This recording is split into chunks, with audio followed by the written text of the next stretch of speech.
Morning, OB Acre fans. I'm just going for a walk this morning. It's May 11th, Saturday. Taking Max for a walk. Got rain again this morning. I'll update you on all that stuff in a second, but just taking Max for a walk. We like to walk back here to the, I call it the woods, but it's the back 50 acres here. It's Filter Strip. We'll walk. I just take him back here to get myself some exercise more than anything. And so this is the field of corn that maybe you probably can't see in the video,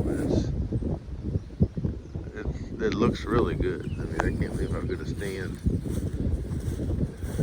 I guess two purposes of the video: update you on the crops and where we're at, and then how the planter is done so far. The new to us planter that I'm still learning, but I planted that 46 acres there Wednesday, right before the rains, and it worked pretty good there.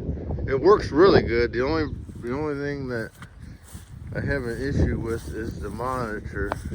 The population monitor is, I've read it online that they're not, they give you issues, and everybody says that as far as it falsely indicates sometimes your population dropping. It's not seeing the seed. Maybe I'm going to clean them, but then it'll drop saying this population is low, and then I've heard, and it's not actually low. But actually the other day when we were in this field and we bumped up the vacuum, it seemed to improve it. About halfway through the field over there, Wednesday night, it started working perfectly. But everybody online that them Case IH vacuum planters are the most accurate planters as far as they drop this. I mean, they're like 99.7% accurate, and you can see by the stands that it is true. It's perfect. I mean, I don't see any areas where it wasn't dropping seeds. So we'll mess with it some more. I'll clean the sensors, but I never did clean them, but I thought they were clean. But it'll be working fine, and all of a sudden they'll say it's low, then it'll come back up. So, well, where we're at is this is May 11th.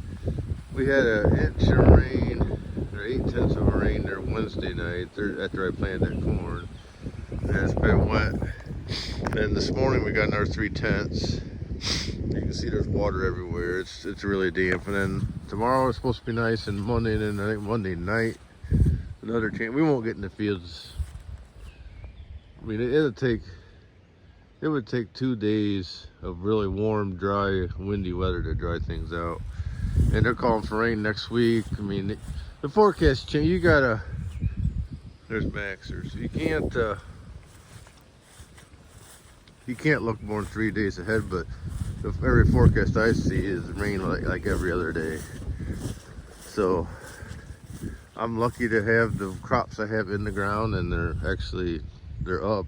These are now the beans are coming through. Right here, there's a spot where there ain't corn, but I think it might have drowned it out. I don't know. There's corn some places. I got beans that are up, and then the last bit of corn ain't up yet. It won't be up till probably the end of next week because it was planted Wednesday night. I finished up at 10 o'clock, and it rained that morning. So it's cooler now. It was in the 70s until yesterday. Now it's starting to cool down, so the crops won't grow as fast. So I was thinking it'd be like next Friday before that's up over there. But that planted really nice. So I got a lot of corn in. I would like to have more beans in. I just ain't had time and the help, and it ain't been fit. I mean, I was literally that Wednesday, it didn't get fit till like 1 or 2 o'clock in the afternoon, and I went over and worked it and planted it and got that done. So that's where we're at. So well, Max went back to the woods. Alright, well, I just wanted to update you on that. This corn looks really good. I got it sprayed. I didn't get that sprayed. That's gonna be the next issue. I'm gonna have to put Roundup in it again and spray that. I don't like doing that, but it is what it is. So, all right. Well, I'll maybe post that. We did work on, I did swap the weights. I should have been videoing that. That was a job. Swapping the weights on the two tractors. I put the small weights on the T8. They come right off the Genesis. Just put a chain around them. They popped right off and popped them right back on the T8. Putting the big ones on the Genesis was a job. We did 4 at a time, and then we did 6 more, and that's all we put on. We didn't put the last 2 on. There's enough weight on it now. It steers pretty good. I don't want to. I think it's plenty of weight. I mean, the last 2 barely fit on. You'd have to. They're really tight, so. They added like 1,000 pounds in the front of it. It steers pretty good now, even with that extra fertilizer on there. We got that done yesterday, and also worked on a skid loader. Rebuilt the cylinders, and it works. The skid loader is ready to use. So he's got just a couple solenoids he's going to replace today. Other than that, it's ready to go. So he can actually use it. He's got service and all that. So. All right, well, I'll see what Max is doing, and I'm going to head back up to the house.